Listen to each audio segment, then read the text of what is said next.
Hello students, इस video में आप सीखने वाले हैं एक्सरसाइज 5.1 के क्वेश्चन नंबर 6 से क्वेश्चन नंबर 12। हमेशा अपने साथ एनसीईआरटी बुक, कॉपी, पेन रखिए। जो भी इंपॉर्टेंट बात बताई जा रही है उसे नोट करते जाइए। एक्सप्लेनेशन बहुत ही सिंपल है, ध्यान से देखिए, आपको सब कुछ समझ में आएगा। तो क्वेश्चन नंबर 6, क्वेश्चन की स्टेटमेंट है find all points of discontinuity of F where f is defined by।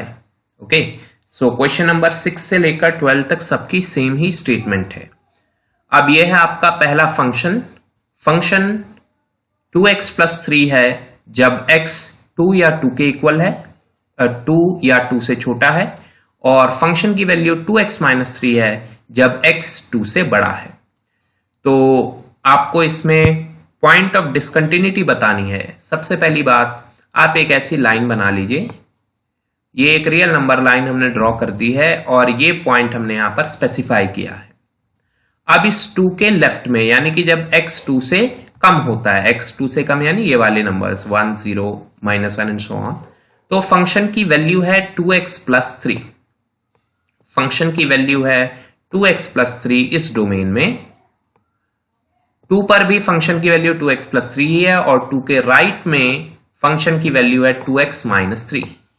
Okay, तो आपको एक बात बता दें, पॉइंट ऑफ डिसकंटिन्यूटी जब भी आप निकाल रहे हैं तो आपको इस नंबर लाइन के हर नंबर के लिए, हर पॉसिबल नंबर के लिए इसकी कंटिन्यूटी चेक करनी होती है।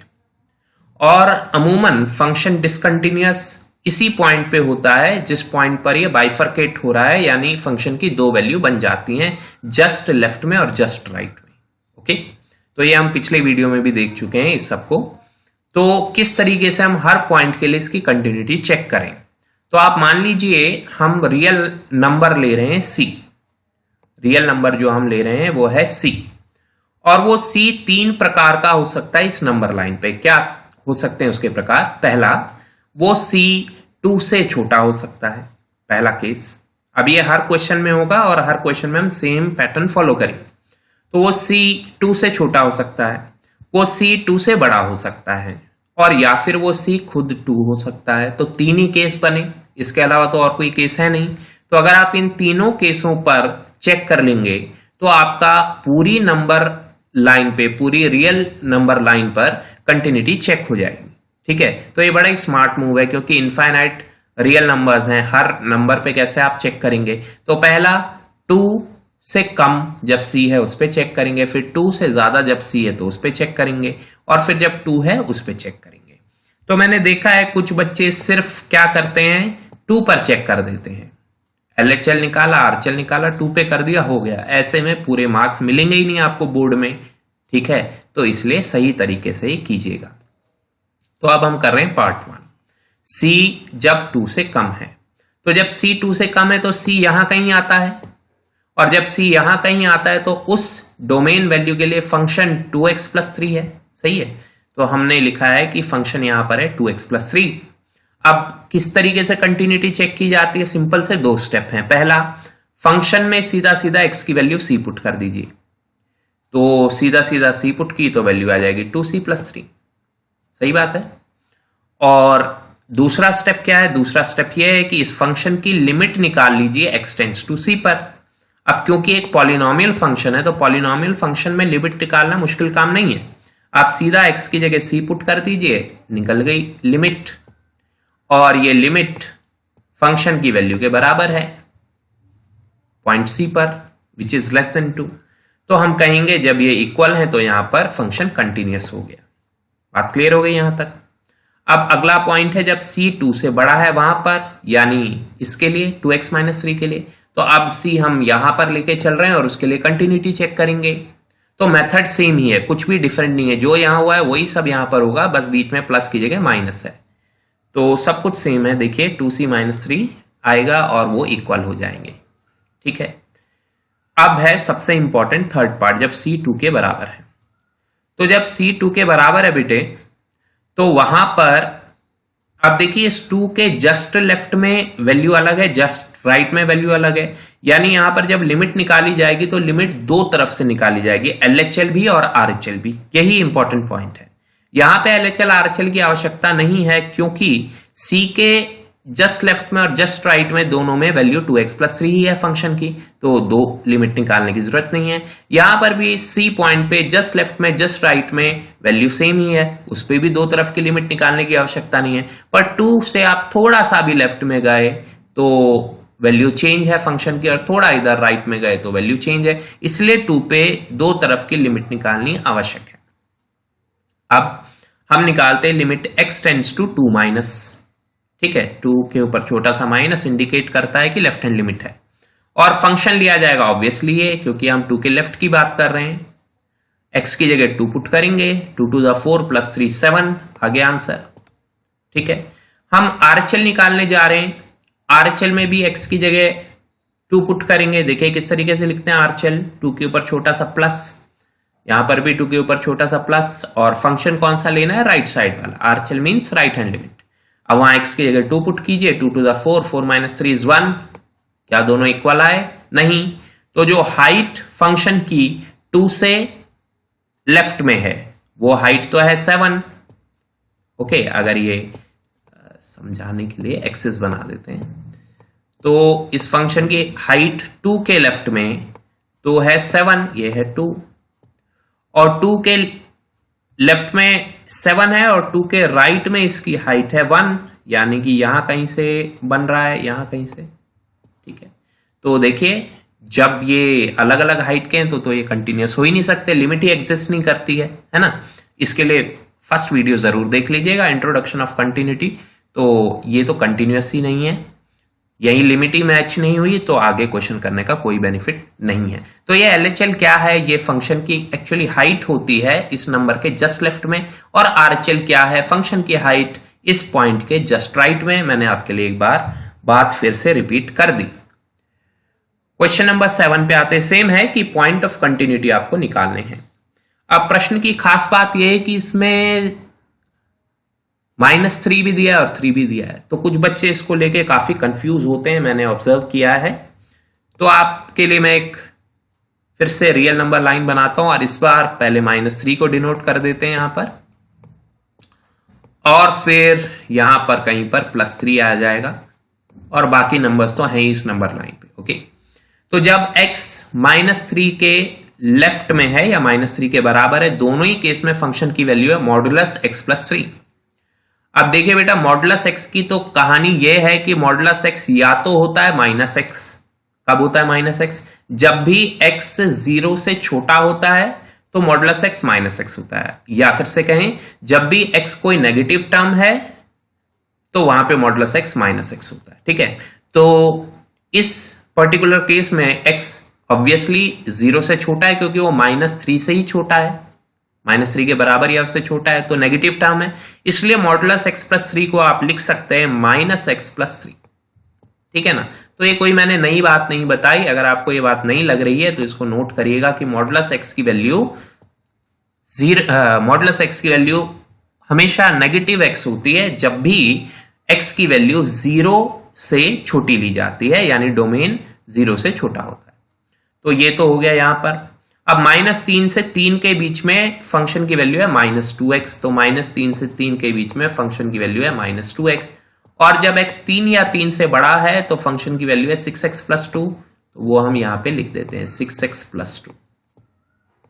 अब ये हमने आपके लिए एक सिंपल, जब कोई चीज आप देख सकते हैं तो उसको समझना ज्यादा आसान हो जाता है, तो ये मैंने आपको एक सिंपल सा व्यू दे दिया कि क्वेश्चन एक्चुअली है क्या। अब हम शुरू करते हैं फिर से, पूरी नंबर लाइन पर आपको कंटिन्यूटी चेक करनी है। तो हमने कहा मान लिया जाए हम C पर कंटिन्यूटी चेक कर रहे हैं, पहला केस C -3 से छोटा है, यहां कहीं पर C आता है, ठीक है। तो जब C यहां पर आता है तो फंक्शन की वैल्यू भी यही होगी -x+3, ओके। अब उस पे जब आप लिमिट निकालेंगे तो सिंपली क्या करना है, limit x tends to C f(x), limit x tends to C f(x) की वैल्यू है -x+3, और इस x की जगह C पुट कीजिए तो -c+3। बात समझ में आई? ये तो लिमिट हो गई, क्योंकि ये पॉलिनोमियल ही तो है, सीधा वैल्यू पुट करिए, बस काम खत्म। और fc क्या होगा, बस x की जगह C पुट कीजिए, वो fc होता है, ठीक है। तो कई बच्चे तो ये भी कहते हैं सर ये लिमिट लिखने की जरूरत ही क्या है जब आना ही वही है। तो हमेशा लिमिट एफसी के ही बराबर नहीं आती है। पॉलिनोमियल एक स्पेशल केस है जहां पर डायरेक्ट एफसी और लिमिट की वैल्यू सेम होती है, इसलिए आपको ऐसा लगता है। ठीक है, तो यहां तो कंटिन्यूअस हो गया। अब अगला केस लेते हैं जब c -3 के ही बराबर हो। तो अभी ये वाला केस हम कवर कर चुके हैं। अब c की वैल्यू -3 के ही बराबर है। तो अब देखिए इस -3 के जस्ट लेफ्ट में फंक्शन की वैल्यू कुछ और है, -x+3 है, और इस c के जस्ट राइट में फंक्शन की वैल्यू कुछ और है, -2x है। तो इसका मतलब इस पॉइंट c पर हमको दो तरफ की लिमिट निकालनी पड़ेगी, एक बार LHL एक बार RHL। ठीक है जी, तो यहां पे देखिए, तो सबसे पहले हमने निकाला लिमिट x टेंड्स टू -3 के ऊपर छोटा सा माइनस, ये इंडिकेट करता है कि हम LHL निकाल रहे हैं। तो -3 के LHL में फंक्शन की वैल्यू है -x+3, तो हमने -x+3 ली है वैल्यू। ओके, अब यहां पे -3 पुट कर दीजिए x की जगह, तो -3 विल बिकम +3, इजंट इट? और +3 कितना हो गया? 6 हो गया। इसी तरीके से जब हम RHL निकालेंगे तो हम लिखेंगे लिमिट x टेंड्स टू -3 के ऊपर छोटा सा प्लस, जो इंडिकेट करता है हम RHL निकाल रहे हैं। अब फंक्शन की वैल्यू क्या है? फंक्शन की वैल्यू है -2x, ये f लिखने की जरूरत नहीं, जस्ट -2x। अब इस x की जगह -3 पुट कीजिए, -3 into -2 will give you +6। Okay, and now LHL and RHL both are equal, hence limit exist. अब देखते हैं फंक्शन की वैल्यू -3 पर एग्जैक्टली क्या है। तो फंक्शन की वैल्यू -3 पर -x+3 के इक्वल है। मैं आपको एक बार दिखा देता हूं। जब x के लिए इक्वल का साइन था कि नहीं, तो फंक्शन की वैल्यू क्या थी? Modulus x+3, isn't it? और फिर मैंने आपको बताया -x+3 के ही बराबर होता है। तो x बराबर -3 पर भी फंक्शन की वैल्यू -x+3 ही है।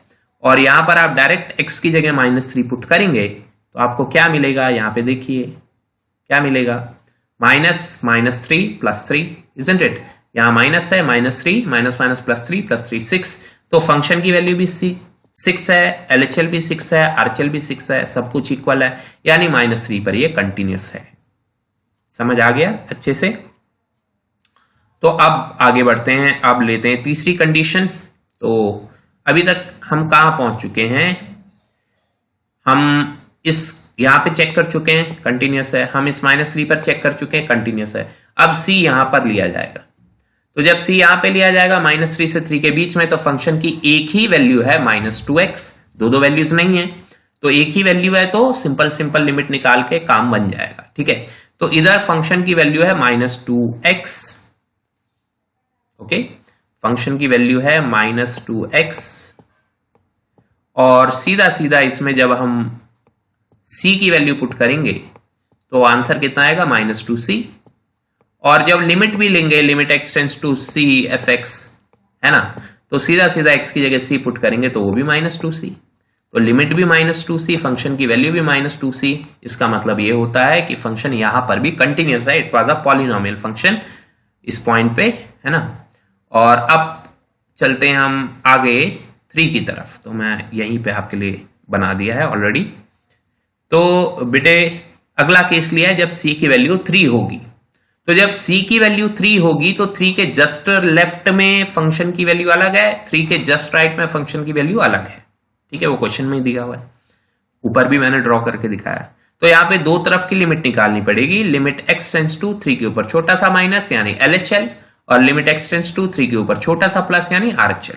तो LHL का फंक्शन देख लीजिए क्या है, -2x है, और RHL का फंक्शन देख लीजिए क्या है, 6x+2 है। समझ में आया? पॉलिनोमियल फंक्शन है दोनों, सीधा x की जगह 3 पुट कीजिए, -6, यहां पर भी x की जगह 3 पुट कीजिए, 6 3 18 + 2 20। LHL RHL बराबर नहीं आया, इसका मतलब लिमिट्स ही इक्वल नहीं है, लिमिट ही एग्जिस्ट नहीं करती हैं। लिमिट एग्जिस्ट नहीं करती है तो फंक्शन कंटिन्यूअस हो ही नहीं सकता।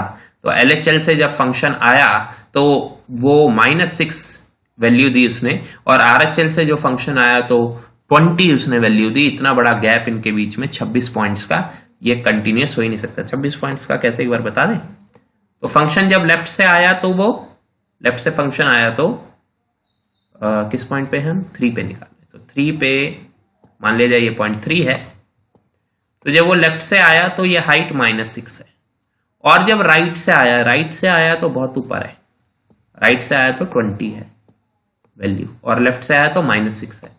डिफरेंस कितना है देखो, 26 पॉइंट का डिफरेंट है। एक माइनर सा डिफरेंस भी होने पे डिसकंटिन्यूअस हो जाता है, तो बहुत बड़ा गैप हो गया है ना, तो फंक्शन कंटिन्यूअस नहीं हो सकता।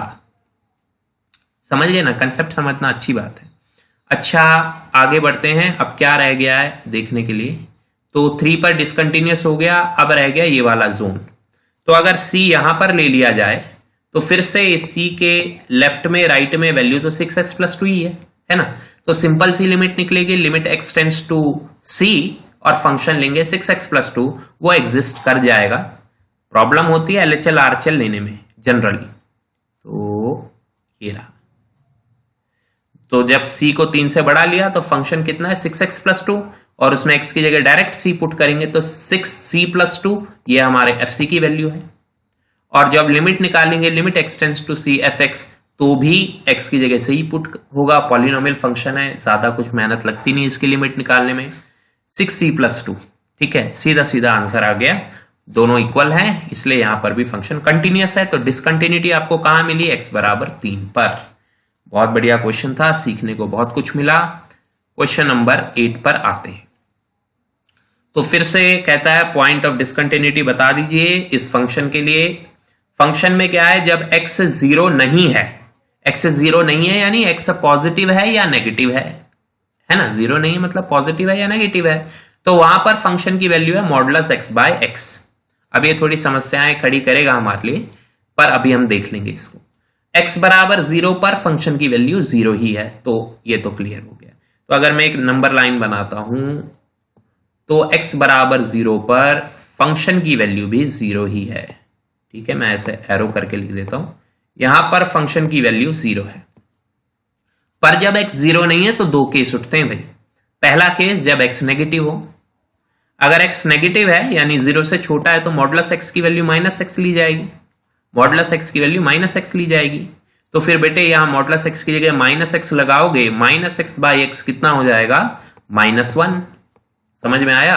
जब x 0 के लेफ्ट साइड में है, when x is less than 0, for those values of x, the value of modulus x is actually -x. So this modulus x we can write as -x. So -x/x will be -1. Similarly, right hand side में 0 के, यानी जब x की value 0 से बड़ी होती है, उधर मॉडुलस x की वैल्यू x है, तो मॉडुलस x की वैल्यू अगर x है तो x/x कितना हो जाएगा, 1। बात क्लियर हो गई। तो इस फंक्शन को आप इस तरीके से डिनोट कर सकते हैं। मॉडुलस x को लिखा -x/x is -1 when x is less than 0, and modulus x को लिखा x/x is 1 when x is greater than 0। Observation से ही बता देते हैं कि 0 की लेफ्ट हैंड लिमिट है -1 और 0 की राइट हैंड लिमिट है 1, है कि नहीं। 0 के लेफ्ट साइड का फंक्शन -1 है, ये एक कांस्टेंट फंक्शन है। कांस्टेंट फंक्शन की आप कितनी भी लिमिट निकाल लो, कुछ भी लिमिट निकाल लो, क्या फर्क पड़ेगा, वो वही रहेगा जो है। पहले भी बताया इंट्रोडक्शन वीडियो में, कांस्टेंट फंक्शन की लिमिट खुद उसी के बराबर होती है। तो -1 की लिमिट एक्सटेंड्स टू जो 0 है वो -1 ही होगा, और इसकी एक्सटेंड्स टू 0 लिमिट ये 1 ही होगा। दोनों लिमिट इक्वल नहीं है, यानी फंक्शन कंटिन्यूअस नहीं है 0 पर। ये तो मैंने आपको जनरली बता दिया। अब प्रॉपरली कैसे करना है, पहले हम कहेंगे मान लिया जाए हम लेते हैं c कोई रियल नंबर, और पहली कंडीशन वो c जो है वो 0 से छोटा है, यानी लेफ्ट में। तो जब c लेफ्ट में है तो इसके लिए क्या ये कंटिन्यूअस होगा, 100% कंटिन्यूअस होगा। क्यों, फंक्शन की वैल्यू देखो -1 है, आ जाते हैं यहां पर, आ जाते हैं, फंक्शन की वैल्यू -1 है, उसमें आप c भी पुट करोगे तो उस पर क्या फर्क पड़ेगा, कांस्टेंट है जी, कभी नहीं बदलेगा, तो -1 ही रहेगा। और अगर limit x tends to c fx निकालोगे तो भी उस पर कोई फर्क नहीं पड़ेगा, वो -1 ही रहेगा, तो सेम है, समझे। तो पॉइंट c पर तो कंटिन्यूअस है ही, जो कि 0 के लेफ्ट में था। 0 पर डिसकंटिन्यूअस है, मैंने पहले ही बता दिया, limit x tends to 0 minus fx is -1 only, limit x tends to 0 plus fx is 1 only, तो ये डिसकंटिन्यूअस ही होगा। फिर भी दिखा देते हैं एक बार आपको, ये देखिए ऐसे लिखना है, limit x tends to 0 minus fx is -1 क्योंकि फंक्शन ही -1 है, and limit x tends to 0 plus fx is 1 क्योंकि फंक्शन ही 1 है। ठीक है जी, तो दोनों इक्वल नहीं है, देयरफॉर ये discontinuous है, the function is discontinuous, okay, because LHL is not equal to RHL. And now let us come to this point C, तीसरा केस। तो इस C के लेफ्ट में, जस्ट लेफ्ट में भी फंक्शन 1 है, जस्ट राइट में भी फंक्शन 1 है, पूरा यहां से लेकर यहां तक फंक्शन 1 ही तो है, इस पूरे रीजन में फंक्शन की वैल्यू 1 ही तो है। तो जो ये C है इसके जस्ट लेफ्ट जस्ट राइट में 1 ही तो होगा, तो उसके लिए दो तरफ की लिमिट लगाने की जरूरत नहीं है, सीधा लगाओ लिमिट एक्सटेंड्स टू C1 की वैल्यू क्या है। अब ये कांस्टेंट फंक्शन है तो वैल्यू 1 ही होगी, ठीक है। तो अगर जल्दी समझ आता है क्वेश्चन तो वीडियो स्किप कर दिया करो, टाइम वेस्ट मत किया करो, आगे बढ़ जाया करो। तो उसकी लिमिट 1 ही होगी और डायरेक्ट वैल्यू भी पुट करोगे तो वो भी 1 ही होगी, कांस्टेंट फंक्शन है, नो चेंजेस, तो दोनों इक्वल हैं इसलिए कंटिन्यूअस है। जल्दी जल्दी निकालते हैं इसको। क्वेश्चन नंबर 9 सिमिलर क्वेश्चन, ठीक है भाई। कहता है जब x 0 के बराबर है या 0 से बड़ा है तो फंक्शन की वैल्यू -1 है। ये समझ गए हम। तो कहने का मतलब यह है कि जब x की वैल्यू 0 है तो भी फंक्शन -1 है, और जब 0 से बड़ा है x की वैल्यू इस रीजन में तो भी फंक्शन की वैल्यू -1 है। तो यहां भी -1 है और यहां पर भी -1 है। यहां तक बात समझ आ गई। अब इधर की कहानी सुन लीजिए। जब x 0 से छोटा है तो फंक्शन की value x upon modulus x है। अब हमें ये तो पता चल गया कि लेफ्ट साइड में मॉडुलस x किसके बराबर होता है, -x, 0 के लेफ्ट में। तो मॉडुलस x है -x, x अपॉन -x कितना होगा, -1, तो इधर भी फंक्शन की वैल्यू -1 है। अब जब फंक्शन पूरा ही कांस्टेंट फंक्शन है पूरे डोमेन में, तो फिर कहानी खत्म होगी ना। कांस्टेंट फंक्शन तो हमेशा कंटिन्यूअस होते हैं, तो ये कंटिन्यूअस फंक्शन है, हर जगह इसकी वैल्यू -1 ही है, ज्यादा कुछ लिखने की जरूरत नहीं है। पॉइंट ऑफ डिसकंटिन्यूटी उसमें है नहीं, constant functions are always continuous. 10वें प्रश्न पर आते हैं, देख लीजिए। तो नंबर लाइन बना दी मैंने आपके लिए, यहां पर है 1, और जब x 1 से बड़ा है ना, तो फंक्शन की वैल्यू क्या है, x + 1, और जब 1 है तब भी फंक्शन की वैल्यू x + 1 ही है, तो ये हमने लिख दिया x + 1, और जब x < 1 है तो फंक्शन की वैल्यू है x² + 1। ये क्वेश्चन आपको आसान लगेगा बहुत ही। पहले एक ओवरव्यू दे देता हूं, समझ आया तो स्किप करके आगे बढ़िए, नहीं समझ आता तो पूरा देखिए। तो हम लेंगे पहले एक C, यहां पर कहेंगे उस पर कंटिन्यूटी हम चेक करना चाहते हैं। तो इस C पर कंटिन्यूटी चेक करनी है तो सीधा सीधा फंक्शन में वैल्यू C पुट करिए, वैल्यू क्या आएगी, c² + 1, ये रही वैल्यू देखिए, ठीक है। और जब लिमिट भी निकालेंगे तो limit x tends to C, this function will be c² + 1, both are equal, therefore function is continuous. तो इस पे तो हो गया कंटिन्यूअस, आ गया समझ में। ऐसे ही अब लेंगे C यहां > 1, सेकेंड केस लेटर से, तो उस पॉइंट C के जस्ट लेफ्ट में भी फंक्शन यही है, जस्ट राइट में भी फंक्शन यही है। तो अगर आप लिमिट एक्सटेंड्स टू C निकालेंगे तो ये c + 1 आ जाएगा, करेक्ट है। और अगर फंक्शन में डायरेक्ट भी C की वैल्यू पुट करेंगे तो भी c + 1 आ जाएगा, करेक्ट है। तो फंक्शन यहां पर भी एग्जिस्ट करता है, दिखा देते हैं आपको। ये रहा, लिमिट भी c + 1 है, डायरेक्ट वैल्यू भी c + 1 है, तो कंटिन्यूअस हो गया। अब बचा केस ये वाला, जब C की वैल्यू 1 होगी। तो यहां पे दो तरफ की लिमिट निकालनी पड़ेगी, क्योंकि 1 के जस्ट लेफ्ट में फंक्शन की वैल्यू है x² + 1,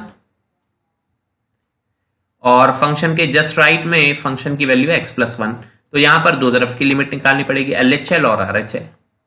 तो जब आप LHL निकालोगे तो लिखोगे लिमिट एक्सटेंड्स टू 1 के ऊपर छोटा सा माइनस, दिखा देते हैं, ये वाला इंपॉर्टेंट स्टेप है, लिमिट एक्सटेंड्स टू 1 के ऊपर छोटा सा माइनस। बात समझ में आ गई। और फंक्शन की वैल्यू देखिए यहां पे हमने पुट किया x3, लिमिट एक्सटेंड्स टू 1 - और x² + 1 इसका फंक्शन है 1 के लेफ्ट में, देखिए, ठीक है, 1 के लेफ्ट में x² + 1 है, तो वहां पर बस 1 पुट कर दीजिए और 1² + 1 आपका 2 आ जाएगा यहां पर, ओके। अब आते हैं राइट हैंड लिमिट पर। राइट हैंड लिमिट पर फंक्शन है x + 1, गलती से स्क्वायर था वहां पर, x + 1 राइट साइड पे, ओके। और यहां पर आप लिमिट एक्सटेंड्स टू 1 + fx निकालने वाले, तो आप फंक्शन ले लिया आपने x + 1, सिंपली यहां x की जगह 1 पुट कर दीजिए, 1 + 1 आ जाएगा 2, दोनों इक्वल हैं। और फंक्शन की वैल्यू थी किसके बराबर, जब x 1 था, फंक्शन की वैल्यू थी किसके बराबर, जब x 1 था। देखें क्वेश्चन में, जब x 1 के इक्वल था तो फंक्शन की वैल्यू थी x + 1। ओके, x + 1 थी। तो अब यहां पर फिर आप निकालना चाहते हैं f1, तो क्या करेंगे f1 के लिए, जहां पर x है वहां 1 पुट कर देंगे, 1 + 1 2 आ जाएगा, आ गया 2। तो LHL भी 2, RHL भी 2 और f1 भी 2। इसका मतलब फंक्शन कंटिन्यूअस है। तो फंक्शन कंटिन्यूअस है सभी पॉइंट्स पर, ठीक है, प्रूव हो गया। आगे बढ़ते हैं, 2 और क्वेश्चन बचे हैं, पेशेंस के साथ देखिए, समझ के देखिए। तो क्वेश्चन नंबर 11 कहता है कि find all points of discontinuity of function f where f is defined by, ये फंक्शन की डेफिनेशन दी हुई है। x जब 2 से बड़ा है तो x² + 1 है, जब 2 के बराबर या 2 से छोटा है तो x³ - 3 है, ठीक है। तो यहां पे नंबर लाइन मैंने बना दी आपके लिए, 2 लिखा हुआ है और 2 के लेफ्ट में x³ - 3 है, 2 के राइट में x² + 1 है। And same procedure we need to follow. पहले एक c इधर लेंगे, उस c के लिए आपको कंटिन्यूटी चेक करनी है। सिंपल क्या करोगे, limit x tends to c और ये वाला फंक्शन है कि नहीं, तो वो तो सेम ही आएगा, c³ - 3 आ जाएगा। x³ - 3 में x की जगह c पुट करोगे तो c³ - 3 आ जाएगा, पॉलिनोमियल है। और यहां पर फंक्शन में डायरेक्ट x की वैल्यू c पुट करोगे तभी भी वो वही आएगा, c³ - 3। वही समस्या, दोनों इक्वल, तो इसका मतलब ये हो गया कि फंक्शन कंटिन्यूअस है। अब दूसरा केस लेते हैं, जब c की वैल्यू 2 है। तो जब c की वैल्यू 2 है तो उस 2 के लेफ्ट में फंक्शन अलग है x³ - 3 और 2 के राइट में फंक्शन अलग है x² + 1। इसलिए दो तरफ की लिमिट निकालनी पड़ेगी, LHL यानी 2 के ऊपर छोटा सा माइनस और RHL यानी 2 के ऊपर छोटा सा प्लस, ठीक है ना। तो लेफ्ट हैंड लिमिट में मैंने वैल्यू लिखी x³ - 3 और राइट हैंड लिमिट में वैल्यू मैंने लिखी x² + 1। अब यहाँ x की जगह 2 पुट किया, 2 का क्यूब 8, 8 - 3 5। यहाँ x की जगह 2 पुट किया, 2 का स्क्वायर 4, 4 + 1 5, दोनों बराबर आ गए। अब फंक्शन की बात करते हैं डायरेक्ट वैल्यू की। तो फंक्शन की वैल्यू थी कितनी, जब x 2 के बराबर था। यहां देख लीजिए, जब x 2 के बराबर था तो फंक्शन की वैल्यू थी x³ - 3। तो फंक्शन की वैल्यू हमने ली x³ - 3, फंक्शन की वैल्यू x³ - 3 जब x 2 के बराबर है, और जब इसमें x को 2 पुट करेंगे तो 2 का क्यूब 8, 8 - 3 5। तो LHL, RHL और फंक्शन की डायरेक्ट वैल्यू उस पॉइंट पे सब बराबर हैं, यानी फंक्शन कंटिन्यूअस है। लास्ट केस आता है, मुझे लगता नहीं करने की आवश्यकता है, पर फिर भी थोड़ा बहुत देख लेते हैं। तो यहाँ पे पॉइंट C है, इस C के जस्ट राइट में भी फंक्शन यही है और जस्ट लेफ्ट में भी फंक्शन यही है। इस पूरे डोमेन में फंक्शन x² + 1 है, ठीक है। तो इसकी एक ही लिमिट निकलेगी, simple limit x tends to c for x² + 1, जो हो जाएगी c² + 1, यहां पे नोट कीजिए। और फंक्शन की डायरेक्ट वैल्यू भी c² + 1, क्योंकि फंक्शन है x² + 1, डायरेक्ट वैल्यू पुट करेंगे c² + 1।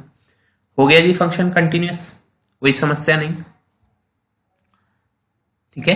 तो फंक्शन कुल मिला के पूरा ही कंटिन्यूअस है, कहीं पर भी इसमें डिसकंटिन्यूटी नहीं है। अगला प्रश्न आ रहा है, find all point of discontinuity of function f। ये रहा आपका फंक्शन, और इसके लिए भी एक रियल नंबर लाइन बना देते हैं।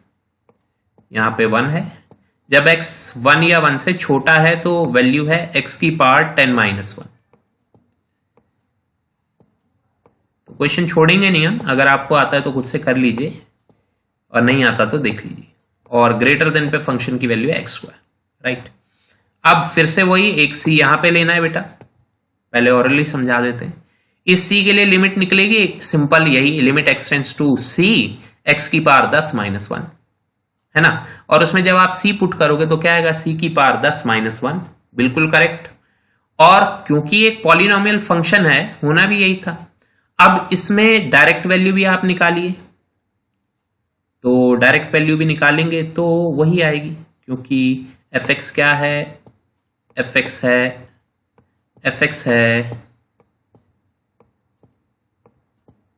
x⁻10 - 1। तो जब आप डायरेक्ट वैल्यू पुट करोगे तो बन जाएगा c⁻10 - 1, है कि नहीं। और लिमिट तो वही है c⁻10 - 1, तो दोनों इक्वल है तो कंटिन्यूअस है।